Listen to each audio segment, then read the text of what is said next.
నేను గుర్తొస్తాను, నేను గుర్తొచ్చాను కాబట్టి నిన్ను ఆదరించాడు తండ్రిగా. అప్పుడు నువ్వు చాలా బాధపడిపోతావు పార్వతి, అందుకని వద్దంటున్నాను, కాబట్టి వెళ్ళకూడదు, కాబట్టి వద్దు అంటే పార్వతీదేవి అంది, మా నాన్నగారు వచ్చి పిలవలేదు మన్ని, పిలవలేదు కాబట్టి మా నాన్నగారికి మనసులో ఏదో కోపం ఉంది మన మీద, అందుకని మనం వెడితే అవమానిస్తారని కదా మీరు అంటున్నారు. కానీ లోకంలో ఇంకో ధర్మం కూడా ఉందిగా, అనయము పిలువక యుండం చన అనుచితమందువేని జనక గురు సుహృద్ జననాయక గేహములకు చనుచుందురు పిలువకున్న సజ్జనులధిపా. లోకంలో పిలవకపోయినా వెళ్ళవలసిన ఇళ్ళు 4 ఉన్నాయి శుభకార్యాలకి. అవి జనక, తండ్రి గారు పిలవలేదు అని పట్టించుకుని ఉండకూడదు. తండ్రి పిలిచినా పిలవకపోయినా శుభకార్యం చేస్తున్నప్పుడు బిడ్డలు వెళ్ళాలి. జనకుని తర్వాత అంత గొప్పవాడు అథవా జనకుని కన్నా గొప్పవాడు గురువు. గురువు గారి ఇంట్లో శుభకార్యం జరుగుతుంటే మమ్మల్ని పిలవలేదంటే ఆగకూడదు, వెళ్ళాలి. కాబట్టి జనక గురు సుహృత్, సుహృత్ అంటే మంచి మిత్రుడు, చాలా మంచి మిత్రుడు. ఆయన్ని చూస్తే ఈయన ఎంతో సంతోషిస్తాడు. అటువంటి సుహృత్ మంచి మిత్రుడు పిలవలేదని వెళ్లకుండా ఉండకూడదు, ఆ మిత్రుడి ఇంటికి వెళ్ళాలి.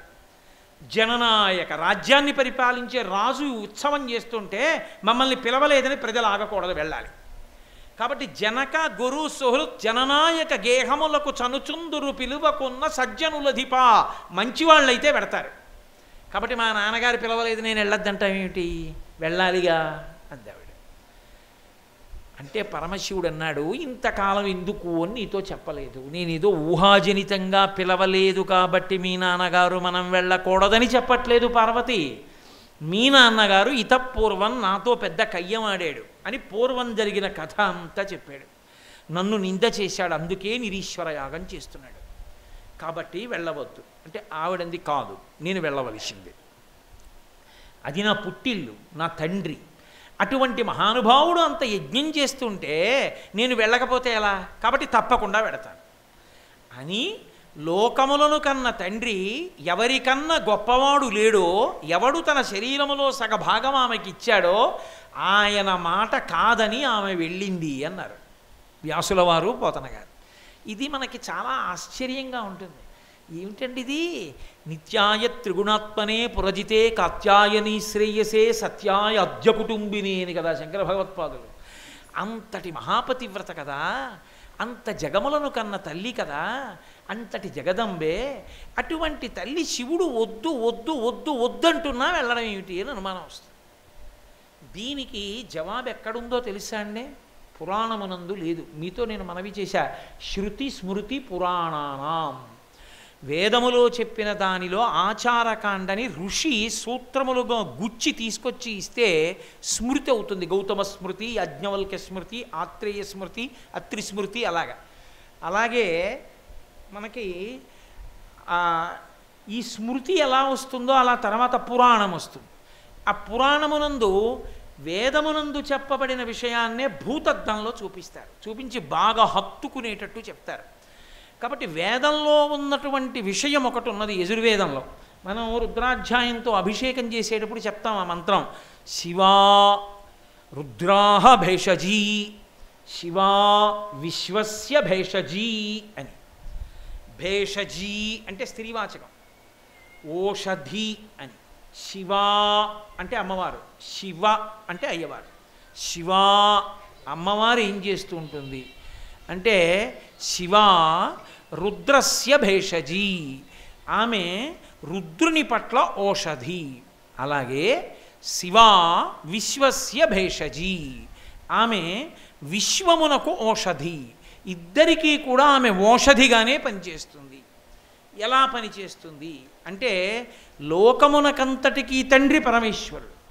పరమేశ్వరుని మాట తప్పారనుకోండి పిల్లలు, ఇప్పుడు పిల్లల లోకంలో పరమశివుని యొక్క గౌరవం నిలబడేటట్టుగా ప్రవర్తించడానికి ఆమె ఏం చేస్తుందంటే శివుణ్ణి రుద్రుణ్ణి చేస్తుంది. మీరు లోకమర్యాద ఎలా ఉంటుందో ఈ మొత్తం బ్రహ్మాండ వ్యవహారం కూడా అలాగే ఉంటుంది. కొడుకు సరిగ్గా చదువుకోవట్లేదు అనుకోండి, భర్త సంతోషంగా ఇంటికి రాగానే భార్య అంటుంది మీ అంటుంది. అస్తమానం మీరు ఆఫీసు రాత్రి 9 ఇంటికి రావడం, ఎప్పుడైనా ఖాళీ ఉంటే ప్రవచనాలు, పొద్దున్నే సంధ్యావందనం, మంత్రానుష్ఠానం, మీరు మీ కొడుకుని చూసుకోకపోతే వాడికి యూనిట్ టెస్ట్లో ఎన్ని మార్కులు వచ్చాయో తెలుసా?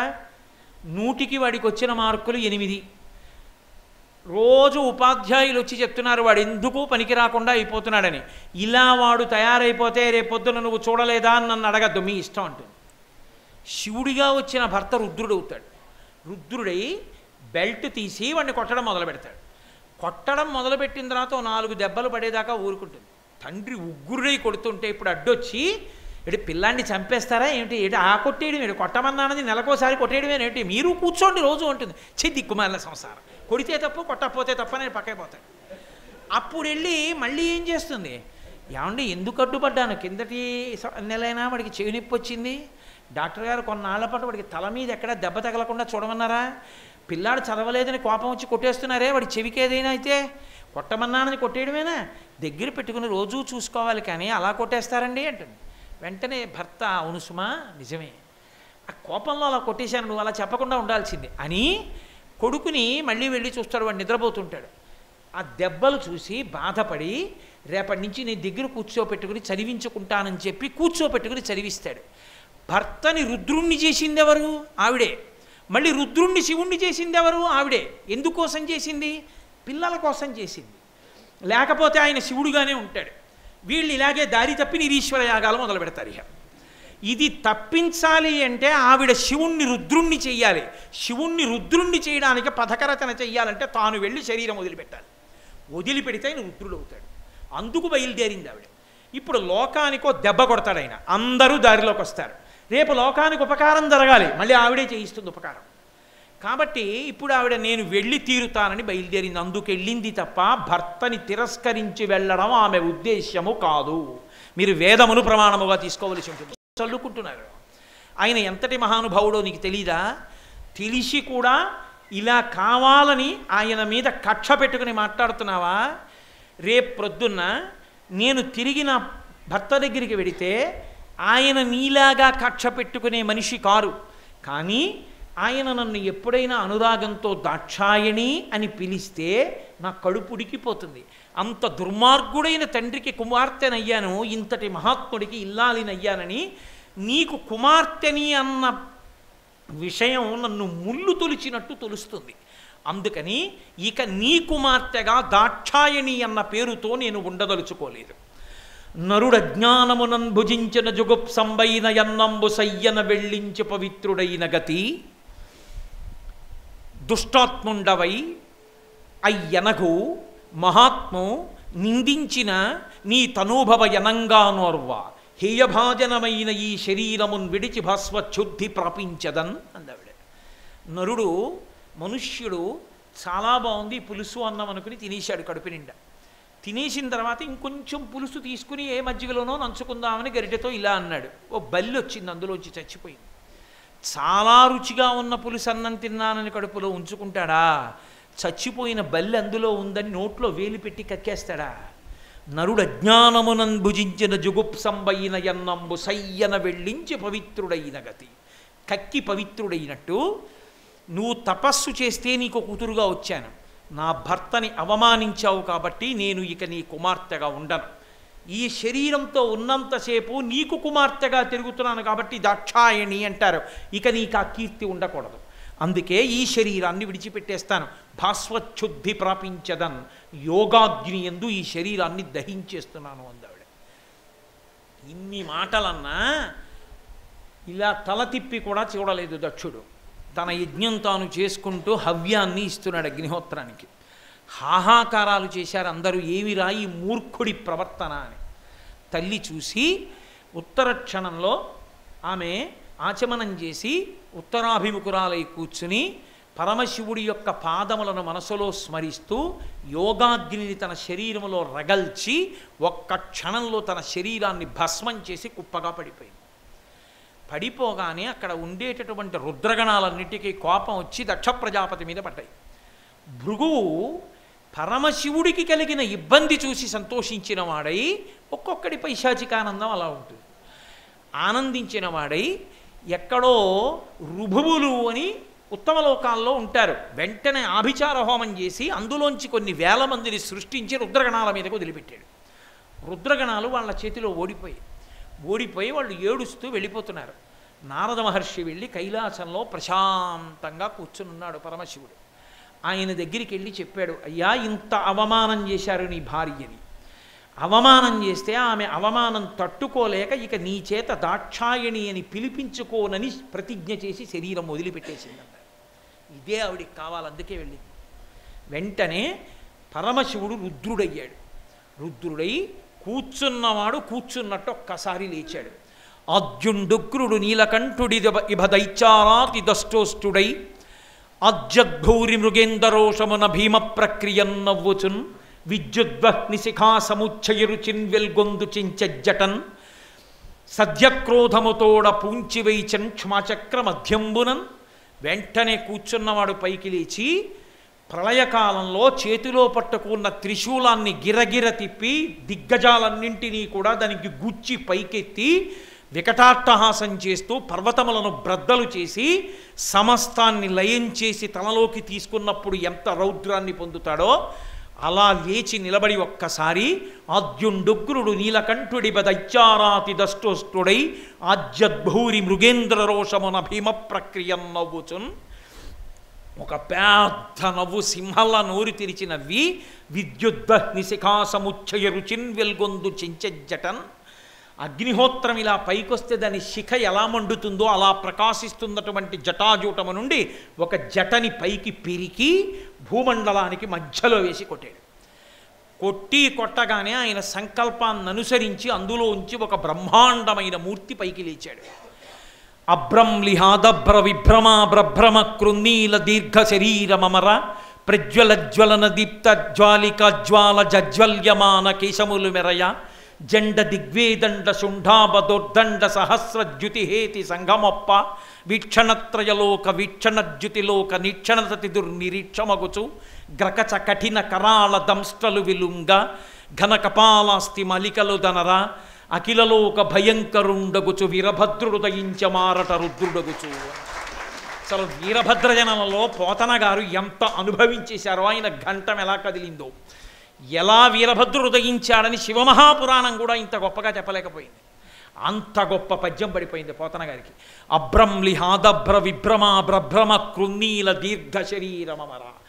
ఆకాశాన్ని తగిలేటంతటి పెద్ద శరీరంతో మంటలు మండుతున్నాయా అన్నట్టుగా లేచి నిలబడినటువంటి వెంట్రుకలతో, పెద్ద నాలుకతో, ఉగ్రమైన స్వరూపంతో 1000 సింహాలను పూంచినటువంటి రథం మీద కూర్చున్నవాడై ఆవిర్భవించి పైకి లేచాడు.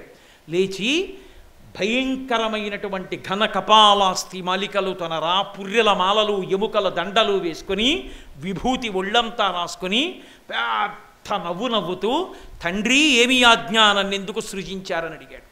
అసలు ఆ స్వరూపాన్ని స్మరిస్తే చాలు, పాము కూడా దగ్గరికి రావడానికి వీల్లేదు అన్నారు శైవాగమంలో. అందుకే ఓం నమో భగవతే సదాశివాయ సకలతత్వ విదూరాయ సకల లోకైక కర్త్రే సకల లోకైక హర్త్రే సకల లోకైక సంహర్త్రే సకల లోకైక సాక్షిణే సకల నిగమ గుహ్యాయ సకల లోకైక వరప్రదాయ సకల దురితార్తి భంజనాయ సకల జగత భయంకరాయ శశాంక శేఖరాయ శాశ్వత నిజావాసాయ నిరావాసాయ నిరామయాయ నిరాతంకాయ నిష్కళంకాయ నిష్ప్రపంచాయ నిర్ద్వంద్వాయ నిస్సంగాయ నిర్మమాయ నిర్మలాయ నిర్గుణ విభవాయ నిత్యశుద్ధ బుద్ధ పరిపూర్ణ సచ్చిదానందద్వైత పరమ ప్రకాశాయ పరమశాంత ప్రకాశాయ తేజోరూపాయ తేజోధిపతయే జయ జయ జయ రుద్ర మహారుద్ర మహారౌద్ర వీరభద్రావతార మహాభైరవ కాలభైరవ కపాలమాలాధర ఖట్వాంగ ఖడ్గ చర్మ పరశు పాశంకుచ ఢమరుక మృగశూల చాప బాణ గదాశక్తి బిందివాల తోమల ముసల ముసుండి ముద్గర ప్రాస పరిగ పట్టిస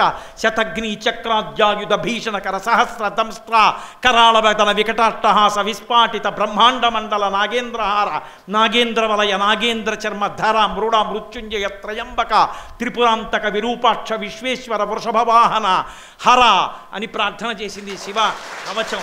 ఆ స్వరూపం అంత అద్భుతమైనటువంటి స్వరూపం. 1000 సింహములు పూంచినటువంటి రథం ఎక్కాడు. దక్ష ప్రజాపతి నిరీశ్వర యాగం చేశాడు. నీ తల్లి శరీరం విడిచిపెట్టింది, బ్రాహ్మణ తేజస్సు అని శంకించవద్దు, దక్షుణ్ణి సంహరించు, యజ్ఞాన్ని ధ్వంసం చెయ్యాలి. అంతే. వెంటనే ఒక్కసారి లేచి నిలబడి మహానుభావుడైనటువంటి ఆ వీరభద్రుడు ముదమార ప్రదక్షిణమాచరించి తండ్రి అయిన పరమశివుడికి ప్రదక్షిణం చేసి వీడ్కొని అనివార్య వేగమున కుంభిని తక్కతలన్ జలంజలధనుల మణినూపరముల్ పదంబులన్ రోయగా భీషణ ప్రభల్తనరా కృతాంతకాంతక సితస్ఫుట శూలము పట్టి చిచ్చరన్. ఆయన వెంటనే ఆ రథం ఎక్కేటప్పుడు తండ్రికి ప్రదక్షిణం చేసి నమస్కరించి, తండ్రి మీ ఆజ్ఞ నెరవేరుస్తాను, దక్షయజ్ఞాన్ని ధ్వంసం చేసేస్తాను, ఎంతమంది దేవతలు వచ్చినా నిగ్రహిస్తానని ప్రతిజ్ఞ చేసి పెద్ద కత్తి పట్టుకుని 1000 సింహాలు పూంచిన రథం ఎక్కి బయలుదేరాడు. అనివార్య వేగమున వెళ్ళి రథం ఎక్కుతుంటేట ఆయన మణినూపురముల యొక్క ధ్వనికి బ్రహ్మాండములన్నీ అలా నిలబడిపోయాయి.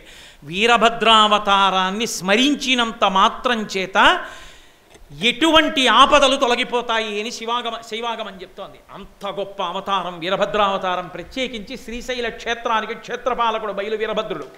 అటువంటి మహోత్కృష్టమైన స్వరూపం కాబట్టి మహానుభావుడు బయలుదేరి ఆ దక్ష యజ్ఞవాటికకి వెడుతున్నాడు ప్రమదగణాలతో.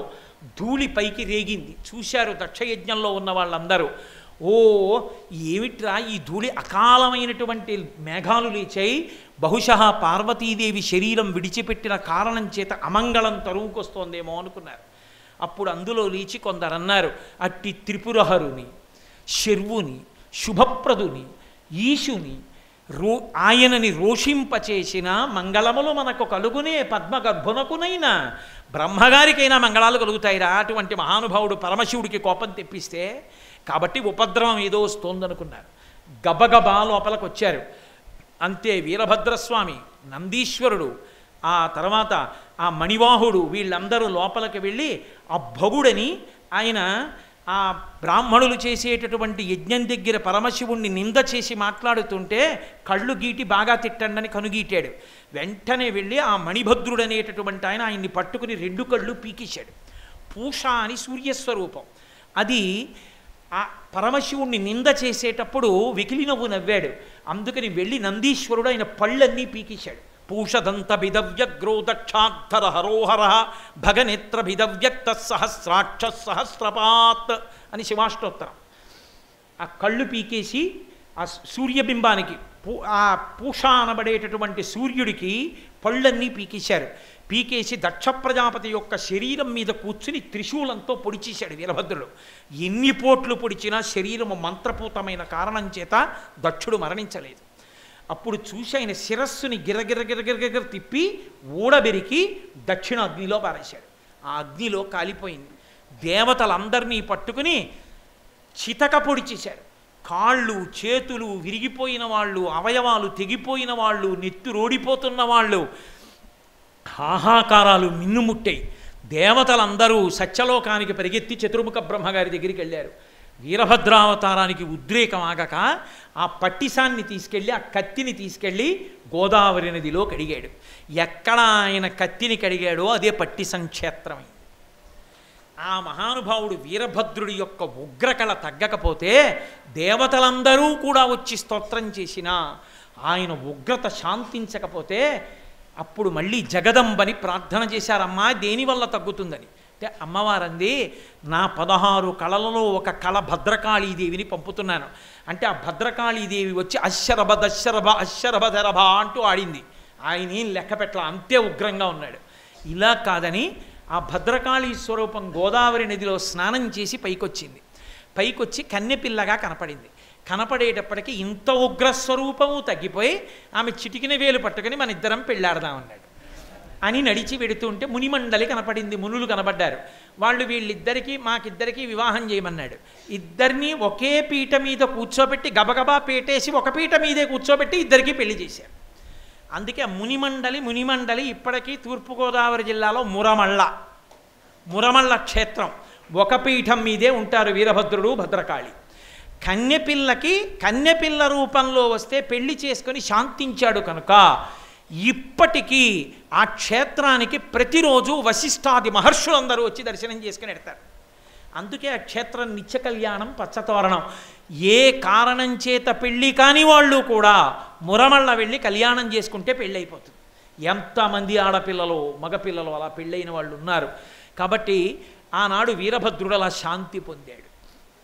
ఆ రోజున వీళ్ళందరూ సత్యలోకంలో బ్రహ్మగారి దగ్గరికి వెళ్ళారు. అంతటి మహానుభావుడు పరమశివుడి జోలికి వెళ్ళమని మీకెవరు చెప్పారా? వెళ్ళి చేతులు కాల్చుకున్నారు, పదండి వెళ్ళి ప్రార్థన చేద్దామన్నారు.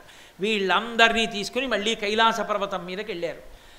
అయిపోయింది, జరగవలసిన కార్యం నిగ్రహించేశాడు మహానుభావుడు.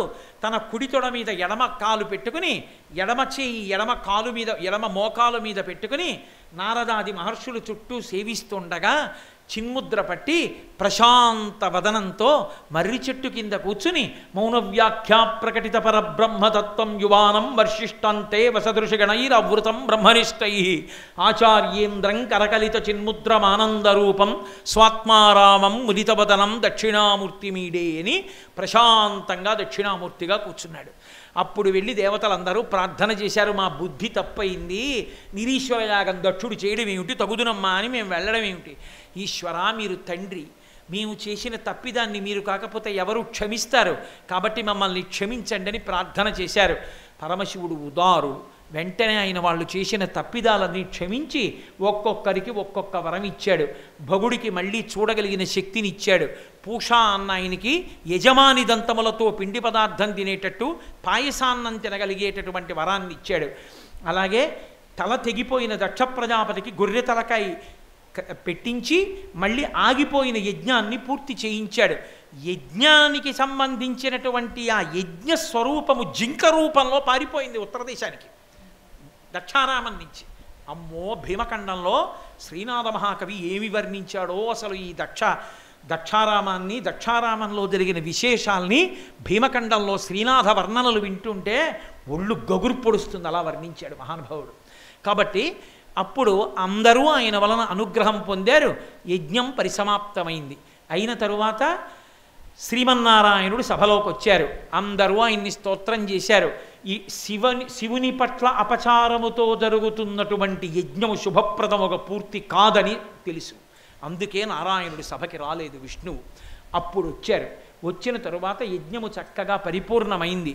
అయిన తరువాత మంగళవాక్యంతో పూర్తి చెయ్యాలి కాబట్టి ఘట్టాన్ని ఆ తల్లి మళ్ళీ హిమవంతుని కుమార్తెగా పుట్టి హైమవతి అన్న పేరుతో పార్వతీ కళ్యాణం చేయించుకుంది. చక్కగా పార్వతీ కళ్యాణం జరిగింది. ఇక్కడ పూర్తి చేసి కాకినాడ వెడుతూనే పార్వతీ కళ్యాణ ఘట్టం చెప్పాలి. కాబట్టి అదిగో ఆ పార్వతీ కళ్యాణం జరిగి మళ్ళీ పార్వతీ పరమేశ్వరుడు సశక్తియుతుడయ్యాడు. అథవా ఈ దక్ష ప్రజాపతి ఆఖ్యానము ద్వారా మనకి తెలిసేది ఏది అంటే, అమ్మవారు శివుణ్ణి రుద్రుణ్ణి చేస్తుంది, అమ్మవారు రుద్రుణ్ణి శివుణ్ణి చేస్తుంది. చేసి అవసరమైనప్పుడు బిడ్డలకి ఉపయోగపడేటట్టు చేస్తుంది. బిడ్డలు దారి తప్పితే రుద్రుణ్ణి చేసి ఒక్క దెబ్బ కొట్టిస్తుంది. మీకు నేను ఒక పార్శ్వం చెప్పాను. ఏ పార్శ్వం చెప్పాను? బిడ్డలు తప్పు చేస్తే ఆయన రుద్రుణ్ణి చేసి దెబ్బ కొట్టించింది చెప్పాను. బిడ్డలకి ఆపదొస్తే పరమశివుణ్ణి ప్రోత్సహించి శివుణ్ణి చేసి మంగళం చేయిస్తుంది. శివా రుద్రస్య భేషజీ, మళ్ళీ ఆయన్ని ప్రశాంతపరిచి ఆయన సంతోషంగా ఉండి మళ్ళీ బిడ్డలకు ఉపకారం చేసేటట్టు చేసేది ఆవిడే. ఆ ఘట్టాన్ని కూడా పోతన గారు భాగవతంలోనే ఇచ్చారు. కాకపోతే ఇప్పుడు నేను చెప్పింది తృతీయ చతుర్థ స్కంధములలోంచి చెప్పాను. ఇప్పుడు నేను చెప్పబోయేది అష్టమ స్కంధం. అంటే అసలు యథార్థం మనకి ఇవ్వాలని నేను ఆ విషయం చెప్పాలనుకోలేదు. కానీ శివా విశ్వస్య భేషజీ, శివా రుద్రాహ భేషజీ అన్నాను కాబట్టి చెప్తున్నాను. ఒకప్పుడు పాలసముద్రాన్ని చిరికారు దేవతలు దానవులు వెళ్ళి. ఆ పాలవెల్లి లోపల అప్పటికప్పటికి మందరాగము తిరిగం చప్పుడు నిండిన జండము చెప్పెడిదే మధుని చెవులు చిందరగొనియన్. పాలసముద్రంలో మందర పర్వతాన్ని పెట్టి తిప్పుతుంటే ఆ చప్పుడికి చతుర్ముఖ బ్రహ్మగారు సత్యలోకంలోంచి బయటికి వచ్చి చెవులు మూసుకుని అన్నట్ట, అబ్బా ఏమిట్రా ఈ చప్పుడు, ఏం చేస్తున్నారన్నట్టు. అంత గొప్ప చప్పుడు వచ్చింది. ఇంత వాళ్ళు అమృతం కోసం పాలసముద్రాన్ని మధిస్తే అందులోంచి అమృతం రావడం మానేసి హాలాహలం వచ్చింది. గీలా కోలాహలమున హాలాహల వశము పుట్టే అవనీనాథ. ఆ హాలాహలం చిందులేస్తూ గంతులేస్తూ ఒకచోట లేడిలా, ఒకచోట ఏనుగులా, ఒకచోట పాములా అది అరణ్యములలోంచి వెళ్ళిపోతూ భూమండలం మీద వెళ్ళిపోతూ నదులు సముద్రములు ఇంకిపోతూ అరణ్యములు కాలిపోతూ జననష్టం పశునష్టం జరిగిపోతూ అది వెళ్ళిపోతుంది. అందరూ ఏం చెయ్యాలో అర్థం కాక ఇంతపాల సముద్రాన్ని చిలికినటువంటి బ్రహ్మ విష్ణాదులతో కలిపి దేవతలు రాక్షసులు అందరూ పరుగు పరుగున మనని రక్షించగలిగిన వాడు పరమశివుడు ఒక్కడే అని కైలాసానికి వెళ్ళారు. చని కైలాసముజొచ్చి శంకరుని వాసద్వారముంజేరి ఈశుని దవ్వారుకు లడ్డుపడ్డ తలమంచుందొచ్చి కుయ్యో మొర్రో విను మాలింపము చిత్తగింపము దయన్ వీక్షింపమన్ చంబుజానన ముఖ్యల్ కనిరి ఆర్తరక్షణ కళా సంరంభునిన్ శంభునిన్ అన్నారు పోతన గారు. వీళ్ళందరూ పరిగెత్తి కైలాసం దగ్గరికి వెళ్ళారు. వెళ్ళి మహానుభావ పరమేశ్వర నీవు తప్ప మమ్మల్ని రక్షించగలిగిన వాడు ఎవరున్నాడయా? తండ్రి నువ్వు బయటికి వచ్చి మమ్మల్ని రక్షించాలి, లోపల అంతఃపురంలో ఉండిపోయావు, పైకిరా అని ప్రార్థన చేశారు. ఆర్తరక్షణ కళా సంరంభునిన్ శంభునిన్. ఆయన ఆర్తరక్షణ కళా సంరంభుడు, ఆర్తితో పిలిచిన వాళ్ళని రక్షించడంలో ప్రథముడు. కాబట్టి వాళ్ళు చేసినటువంటి ఆర్తనాదములను విన్నాడు. గబగబా బయటికి వచ్చాడు. ఏమర్రా ఏమైంది, ఎందుకు వచ్చారు మీరందరూ అన్నాడు. సర్వజ్ఞుడు, తెలియనివాడు కాడు. ఎందుకని ఆయన అడగలేదు. ఏమిరా మీరు క్షీరసాగర మథనం మొదలుపెట్టినప్పుడు ఎన్నో వచ్చాయి, నీ గుర్తొచ్చానా? ఒక్కటి పట్టుకొచ్చి ఇచ్చారా శివార్పణం అని? హాలాహలం వస్తే నీ గుర్తొచ్చానా? పరిగెత్తుకొచ్చారా? నిరీశ్వరయాగం జరుగుతున్నప్పుడు వెళ్ళకూడదని గుర్తొచ్చిందిరా మీలో ఎవరికైనా? మీ అందరూ తగుదనమ్మా అంటూ వెళ్ళారు, హాలాహలం వస్తే వచ్చారా నా దగ్గరికి? కించిత్ కినుక ఉంది లోపల, అందుకని ఏమైందన్నాడు. ఏమీ తెలియనట్టు. ఇప్పుడు వీళ్ళెంత గడుసు వాళ్ళు, వీళ్ళు తిన్నగా ముందేం జరిగిందో చెప్పలేదు. భూతాత్మ భూతేశ భూతభావన రూపై దేవమహాదేవ దేవవంద్య ఈ లోకములకెల్ల ఈశ్వరుండవు నీవు, బంధమోక్షములకు ప్రభుడ నీవు, ఆర్తశరణ్యుండవగు గురుండవు నీవు, శక్తియుతుడవీవు శబ్దయోనివీవు జగదంతరత్మవీవు, ఆత్మయనగా నీవెయగుదు. మహానుభావ ఎవరు నువ్వు? భూతాత్మ భూతేశ భూతభావన రూప దేవమహాదేవ దేవవంద్య ఈ లోకములకెల్ల ఈశ్వరుండవు నీవు, బంధమోక్షములకు ప్రభుడ నీవు. ఈ లోకములకన్నిటికీ శాసకుడవు నువ్వే, ఈశ్వరుడవు నువ్వే, దేవతలకు సార్వభౌముడవు నువ్వే. అందుకే కదా శ్రీశైలంలో సుప్రభాతం జరిగితే ప్రపత్తి దగ్గర ఓ మాట అంటారు. శ్రీశైలే స్వర్ణశృంగే మణిగణ రచితే కల్పవృక్షాళిశీతే స్ఫీతే సవర్ణ రత్న స్ఫురిత దివ్య పీఠే శుభార్హ్యే ఆసీన సోమచూడస్స కరుణనయన సంగన స్మేర వక్త్ర శంభుశ్రీ భ్రమరీశ ప్రకటిత విభవో దేవతా సార్వభౌమ అని పిలుస్తారు ఆయన్ని. కాబట్టి దేవతా సార్వభౌముడు మహానుభావుడు. కాబట్టి బంధమోక్షములకు ప్రభుడ నీవు, ఆర్తశరణ్యుండవకు గురుండవు నిన్ను కోరి భజింతురు కుశలమతులు, సకల ప్రపంచ సృష్టి స్థితి వినాశ హేతుండవగుదువీవు. ఈ సమస్త సృష్టి స్థితి లయ నీ వలనే జరుగుతుంటాయి. పరమగుహ్యమైన సరసత్వమంబు వీవు, పరమగుహ్యము రహస్యమైన ఆత్మతత్వము నువ్వే. శక్తియుతుడవీవు శబ్దయోనివీవు జగదంతరత్మవీవు ప్రాణమరయ అఖిలమునకును. శక్తియుతుడవై లోకములనన్నింటినీ రక్షింపగలిగినటువంటి వాడివి నువ్వే. కాబట్టి శంకరా మమ్మల్ని రక్షించవా? నీ స్వరూపం ఎదురుగుండా కనపడేటటువంటి రూపము నీ రూపము కాదు యథార్థమునకు.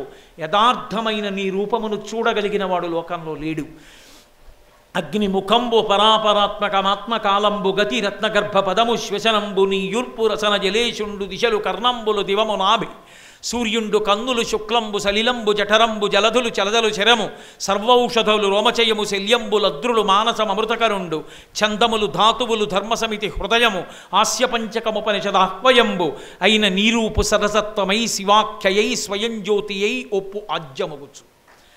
అగ్ని నీ ముఖం, పరాపరాత్మకమాత్మ, జీవబ్రహ్మైక్య సిద్ధిని యొక్క ఆత్మ, కాలంబు గతి, కాలము నీ నడక, రత్నగర్భ పదము, ఈ భూమండలమంతా నీ పాదము పెట్టుకునే పాదపీఠము, శ్వసనంబు నీ యూర్పు, నీ ఊపిరి వాయుదేవుడు, సముద్రములు నీ ఒంటికి పట్టిన జలములు, చంద్రుడు నీ మనస్సు, వేదములు నీ ధాతువులు, సప్తధాతువులు, చర్మము రక్తము కొవ్వు అస్థి శుక్ల మేధ పరమశివుని యొక్క ధాతువులే వేదములు. కాబట్టి ఛందములు ధాతువులు, ధర్మసమితి హృదయము, ధర్మమే నీ హృదయము, ధర్మసమితి హృదయము, ఆస్యపంచకము పరిషదాహ్వయంబు, నీ 5 ముఖములు, సజ్జోజాత అఘోర తత్పురుష వామదేవ ఈశానములు ఉపనిషత్తులు. అటువంటి నీ స్వరూపాన్ని ఈ మాంసనేత్రంతో చూడడం ఎవ్వరికీ కుదరదు. అనుగ్రహించడానికి 63 లీలామూర్తులను స్వీకరించావు.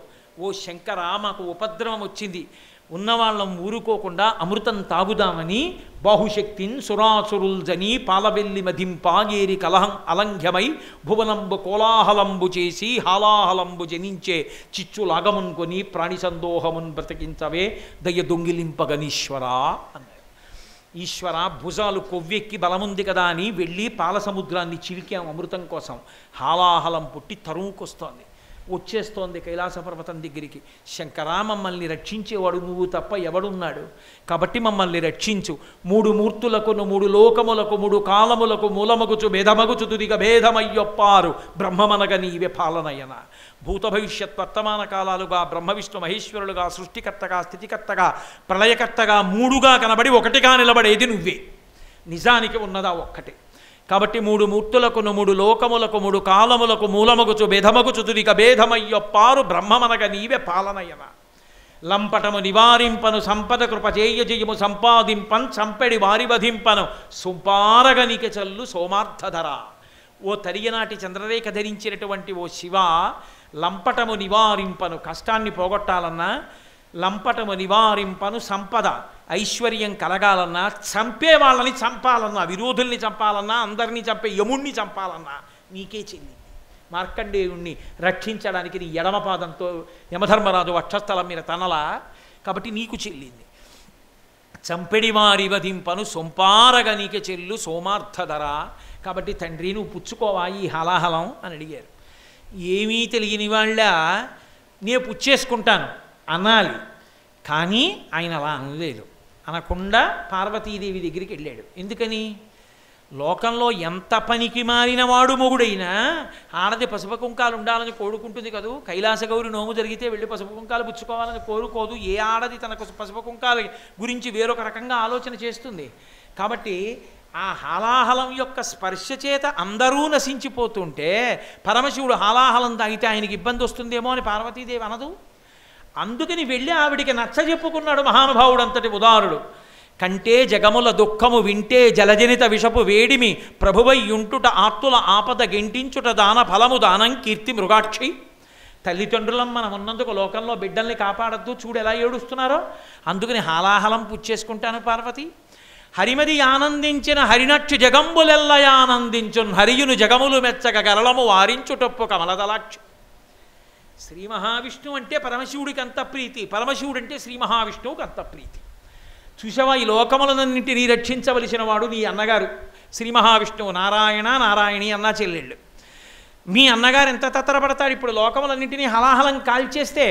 అందుకని ఆయన సంతోషిస్తాడు, నేను ఈ హలాహలం పుచ్చేసుకుంటే. అందుకని పార్వతి వెళ్ళి పుచ్చేసుకుంటాను. దానివల్ల నాకేమైనా ఆపద వస్తుందనుకుంటున్నావేమో. పరహితము చేయునెవ్వడు పరమహితుండగును భూత పంచకమునకున్ పరహితమే పరమధర్మము పరహితునకు నెదురు లేదు పర్వేందుముఖి. పరహితం చేసేవాణ్ణి పంచభూతములు ఎప్పుడూ కాపాడుతుంటాయి. కాబట్టి పరహితమే పరమధర్మము, ఇతరులకు ఉపకారం చేయడం గొప్ప ధర్మం. కాబట్టి పార్వతి పుచ్చేసుకుంటాను. శిక్షింతు హాలాహలమును భక్షింతును మధుర సూక్ష్మ పలరసము క్రియన్ రక్షింతు ప్రాణికోట్లను వీక్షింపుము నీవు నేడు వికజబ్జముఖి. అలా చూస్తుంటే పార్వతి లోకాల్ని రక్షిస్తాను, ఏదో చిన్న ద్రాక్ష పండు మింగినట్టు మింగేస్తాను ఆ హాలాహలాన్ని. చూడు, ఇంత బతిమాలితే ఆవిడంది మీ మనసుకి ఎలా నచ్చితే అలా చేయండి. అదే చిన్న విషయం అండి. వింటున్నాడు భాగవతం పరీక్షిత్. ఇక్కడ దాకా విన్నవాడు గుండెలు బాదుకుని అన్నాడు, ఆవిడ మహాపతివ్రత కదా, పెద్దింటమ్మ కదా, భర్తని అంత తేలిగ్గా వెళ్ళి హాలాహలం పుచ్చేసుకోమని ఎలా అందండి, ఆవిడికి భయం లేదా అన్నాడు. అంటే శుకబ్రహ్మ అన్నారు, మృంగిడిది హాలాహలమని, మృంగిడివాడు విభుండని, మృంగమనే సర్వమంగళ మంగళసూత్రంబునెంత మది నమ్మినదో. పరమశివుడు మింగుతున్నది హలాహలమని తెలుసు, మింగుతున్నవాడు స్వయంగా తన భర్తని తెలుసు. అయినా సరే మింగేయమందంటే ఏమిటో తెలుసా ఆవిడ ధైర్యం. ఆవిడ మెడలో కట్టిన మంగళసూత్రం అయ్యా. అందరి మెడలో మంగళసూత్రానికి సర్వమంగళాదేవతగా ఆవిడ రక్ష పెడితే ఆవిడ మెడలో మంగళసూత్రం ఉండగా పరమశివుడికి ఇబ్బంది వస్తుందా? అందుకు తాగేమంది ఆవిడ మెడలో మంగళసూత్రం మీద ఆవిడకి అంత నమ్మకం. కాబట్టి తన మెడలోని మంగళసూత్రమునెంత మది నమ్మినదో. ఎంత నమ్మిందోనయ్యా తల్లి, తాగేమంది పరమశివుణ్ణి. శంకరాచార్యుల వారు సౌందర్యలహరిలో చిత్రమైన మాట చెప్పారు. సుధామభ్యాస్వాద్య ప్రతిభయజరా మృత్యుహరిణీం విపద్యంతే విశ్వే విధిశతమఖముఖాద్యాది విశద కరాళం జక్షేళం కబలతవథ కాలకలన నశంభోస్తన్మూలం తవ జనని తాటంక మహిమ. అమ్మ, పరమశివుడు హాలాహలం తాగి బతికేశాడంటే ఆయన గొప్ప కాదమ్మా, నీ ఐదోతనం గొప్ప. సూర్యచంద్రులు నీ తాటంకములుగా ఉన్నారు, నీ ఐదోతనం అంత గొప్పదైతే ఆయనకి ప్రమాదం ఎక్కడ వస్తుందమ్మా విషం తాగినా, అందుకే బతికేశాడులేమ్మా. కాబట్టి తల్లి అనుగ్రహించింది, పరమశివుణ్ణి లోకోపకారానికి మళ్ళీ పంపించింది. శివా విశ్వస్య భేషజీ, లోకాన్ని రక్షించడానికి రుద్రుణ్ణి శివుడిగా మార్చింది. మళ్ళీ మార్చి వెళ్ళి ఉపకారం చేయవయా అంది. మహానుభావుడు గబగబా వచ్చాడు. అక్కడుంది హాలాహలం రగులు కుట్టు వచ్చేస్తోంది. చుట్టూ దేవతలు ఇప్పటివరకు అందరూ పారిపోయారు. ఇప్పుడు ఈయన ఎదురెడుతున్నాడు. పాశంచ ఘంటాం, గంటలు మోగుతుండగా ఎదురెళ్ళాడు. ఈయన ఎదురెడుతుంటే హాలాహలం భయపడి వెనక్కి అడుగులు మొదలెట్టింది. వీళ్ళందరూ చూసి సంతోషంతో కేరింతలు కొట్టి జయ జయధ్వానాలు చేశారు. తన చుట్టూ చురసంఘముల్ జయ జయధ్వానంబులన్ బొబ్బిడన్ ఘనగంభీర రవంబుతో చివుడు లోకద్రోహి హుంపోకు రమ్మని కెంగేల తెమల్చి కూర్చి కడిగా నంకించి జంబూపలంబన విషంక ఆ మహావిషమునాహారించే హేలాగతిన్. ఆయన ఏమీ భయపడకుండా పక్కన దేవతలందరూ జయ జయధ్వానాలు చేస్తున్నారు. నాకు అదే శ్రీశైల సుప్రభాతంలో జయ జయధ్వానాలతో మొదలు పెడుతుంటే అదే అనిపిస్తుంది. జయ జయ జయ శంభో జంభవిత్ పూర్వదేవ ప్రణత పదతరోజద్వంద్వ నిర్ద్వంద్వ బంధో జయ జయ జయ జన్మస్థేమ సంహారకార ప్రణయ సగుణమూర్తే పాలయాత్మాం ప్రసన్నాం అఖండితానంద కరప్రసాదం విలోకయన్ విస్ఫురదత్మభావ సమేగితి శ్రీగిరి సర్వభౌమా కురంగపాణి కరుణావలోక సురోత్తమశ్చంద్ర కళావతంస వధూ సహాయ సకలేష్టదాత భవిత్యసౌ శ్రీగిరి భాగ్యరాశి అని పిలుస్తారు మహానుభావుణ్ణి. అంతటి ప్రసన్న హృదయుడు. అమలం కమలోద్భవ గీత గుణం సమదం సమదాసురనాశ కరం రమణీయ రుచిం కమనీయ తనుం నమః సాంబ శివం నతపాపహరం శివం శంకరం బంధురం సుందరేశం నటేశం గణేశం మహేశం దినీషేందు నేత్రం సుగాత్రం మృణానీపతిం శ్రీ గిరీశం హృదా భావయామి అని ప్రార్థన చేస్తారు పొద్దున్నే సుప్రభాతంలో ఆయన దగ్గరికి వెళ్ళి. కాబట్టి జయ జయ జయ శంభో జంభవిత్ పూర్వదేవ ప్రణత పదతరో ద్వంద్వ నిర్ద్వంద్వ బంధో అన్నట్టే దేవతలందరూ జయ జయధ్వానాలు చేస్తుంటే ఎదురెళ్ళి హాలాహలాన్ని చేత్తో పట్టుకుని ఇలా నలిపి ముద్ద చేసి నోట్లో పెట్టుకున్నాడు. వేడికి సముద్రాలు ఇంకిపోయాయి. వేడి చూస్తే, మంట చూస్తే పాము పారిపోతుంది. ఆయన ఒంటి నిండా పావులే నాగాభరణుడు. ఒంటికి వేడెక్కలేదుట, పొక్కెక్కలేదుట, ఒక పిల్లపాము కూడా పారిపోలేదుట, చంద్రుడు కందిపోలేదుట. ఇంత హాలాహలం పుచ్చుకున్నా. ఎందుకని? ఆయన అనుగ్రహం ఉండగా, ఆయనని ఆశ్రయించి ఉండగా ఇబ్బంది వస్తుందా?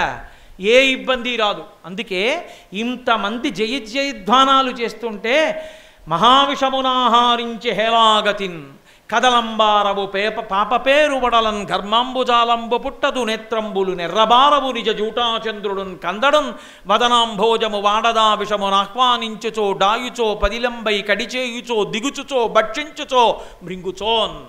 వెళ్ళి హాలాహలాన్ని పట్టుకున్నప్పుడు కానీ, నలిపినప్పుడు కానీ, ముద్ద చేసినప్పుడు కానీ, నోట్లో పెట్టుకున్నప్పుడు కానీ, మింగినప్పుడు కానీ కనీసం కన్నెర్రబడలేదు, వేడి చేసి పొక్కెక్కలేదు, చంద్రుడు కందిపోలేదు, పాము పిల్ల జారిపోలేదు, ఒళ్ళు వేడెక్కలేదు. మహానుభావుడై హాలాహలాన్ని కంఠం వరకు పెట్టుకుని మింగబోయేట. ఉదరములో కంబులకును సదనంబకుటెరిగి చటుల విషాగ్నిన్ కుదురుకొనే కంఠ బిలమున పదిలంబుగా నిలిపే సూక్ష్మఫలరసము క్రియన్. మింగుదామనుకుని కంఠం దాకా వెళ్ళిన తర్వాత అరే మింగేస్తే కడుపులో లోకాలన్నీ ఉన్నాయి కాలిపోతాయి, బయటకు వదిలేస్తే ఊర్ధ్వలోకాలు పోతాయని పైకి వదలకుండా లోపలికి మింగకుండా కంఠంలో పెట్టుకుని ఉండిపోతే తెల్లని స్వామి కంఠం నల్లగా అయి శ్రీకంఠ గరళకంఠ నీలకంఠ అని స్తోత్రం చేశారు. అందుకే మహానుభావుని యజుర్వేదంలో రుద్రాధ్యాయంలో పిలుస్తారు. ఏమిటా ఆ మాట? గోపన్న తుషార్య అని మంత్రం చెప్తాం కదా. ప్రతిరోజు ఉదయం వేళలో నీలలోహిత రుద్రుడై కనపడతాడు ఆయన. ఆయనని దర్శనం చేయడానికి ఏమీ చదువుకోనటువంటి గోపబాలురు సహితము ఆయన దర్శనాన్ని లోకంలో చేస్తూనే ఉన్నారు. కాబట్టి అంతటి మహానుభావుడై నీలకంఠుడై గరళకంఠుడై శ్రీకంఠుడై లోకంలో నిలబడ్డాడు. తెల్లని స్వామికి నల్లని మచ్చ వచ్చింది. ఆ నల్లమచ్చ కోసం లోకం కోసం వచ్చింది కాబట్టి అది కూడా ఆయనకి ఆభరణ విశేషమే అన్నారు. ఎవరైతే ఈ హాలాహల భక్షణగతి హేలాగతి విన్న వ్రాయ నెలమి పటింపన్ వ్యాళానల వృశ్చికముల పాడైచట రెట్టి జనులు భయవిరహితులై అని పోతన గారు ఫలశ్రుతి చెప్పారు. ఈ హాలాహల భక్షణ కథ ఎక్కడైనా చెప్పినా విన్నా అటువంటి వారిని జన్మ జన్మాంతరములందు విషక్రిములు కరవవు. పాములు తేళ్లు కుట్టవు అంటే దుష్టమైన గుణముల చేత వారు సంపర్కము చెంది నశించిపోకుండా పరమశివానుగ్రహము కలుగుతుంది. ఇది చదివినా చెప్పినా విన్నా వ్రాసినా కూడా అంత గొప్ప ఆఖ్యానమని భాగవతమనందు పోతన గారు నిర్ధారించారు. శివా విశ్వస్య భేషజీ శివా రుద్రాహ భేషజీ అన్న మంత్రాన్ని ఆధారం చేసుకుని 2 ఆఖ్యానములు ఏకకాలమనందు ప్రతిపాదన చేశాను. కాబట్టి రేపు ఉదయం శ్రీరామనవమి సందర్భాన్ని పురస్కరించుకుని మళ్ళీ ఇంకో సినిమా 2.5 గంటలు మాట్లాడడం జరిగింది. కాబట్టి రేపటి రోజున ఉదయం శ్రీరామనవమి సందర్భాన్ని పురస్కరించుకుని నైమిత్తిక తిథి కనుక శ్రీరామచంద్రమూర్తి యొక్క ఆవిర్భావము సీతా కళ్యాణము ప్రత్యేక ప్రసంగంగా చేస్తా. భాగవతంలో కూడా రామచంద్రమూర్తి ఆఖ్యానం ఉంది కాబట్టి దాని వాల్మీకి రామాయణ పరంగా సీతారామ కళ్యాణ ఘట్టాన్ని మనవి చేస్తాను. తరువాత అదిగో కృష్ణమూర్తి గారు చెప్పినట్టుగా ఈ వసంత నవరాత్రుల్లో జరిగిన కార్యక్రమాలకు పూర్ణాహుతి, తర్వాత గాయత్రి దేవాలయానికి కలశస్థాపన, తదనంతరం సీతారామ కళ్యాణం. సీతారామ కళ్యాణం అయిపోయిన తర్వాత చక్కగా మనకి అందరికీ కూడా ప్రసాదం. ఆ ప్రసాదాన్ని స్వీకరించి మళ్ళీ సాయంకాలం వేళ పరమేశ్వరుడు నన్ను అనుగ్రహించి పలికిస్తే మంగళవారం శ్రీరామనవమి ప్రదోష వేళ నరసింహస్వామి గురించి చెప్పుకోవడం వినడం కన్నా ఇంకా కావలసిందే ఉంది. అంత గొప్ప రోజు, పైగా వసంత నవరాత్రులు పూర్తయిన రోజు. కాబట్టి రేపటి రోజున సాధ్యమైనంత వరకు ప్రహ్లాదోపాఖ్యానాన్ని చెప్పే ప్రయత్నం చేస్తాను. మంగళాశాసన పరై మదాచార్య పురోగమై సర్వైశ్చ పూర్వైరాచార్యై సత్కృతాయాస్తు మంగళం. మంగళం కోసలేంద్రాయ మహనీయ గుణాత్మనే చక్రవర్తి తనూజాయ సర్వభౌమాయ మంగళం. ఉమాకాంతాయ కాంతాయ కామితార్థప్రదాయినే శ్రీగిరీశాయ దేవాయ మలినాథాయ మంగళం. కరచరణకృతం వా కర్మవాక్కాయజం వా శ్రవణనైనజం వా మానసం వా పరాధం విహితమవిహితం వా సర్వమేత్తక్షమస్వ శివ శివ కరుణాబ్ధే శ్రీ మహాదేవ శంభో. సర్వం శ్రీ ఉమామహేశ్వర పరబ్రహ్మార్పణమస్తు. స్వస్తి.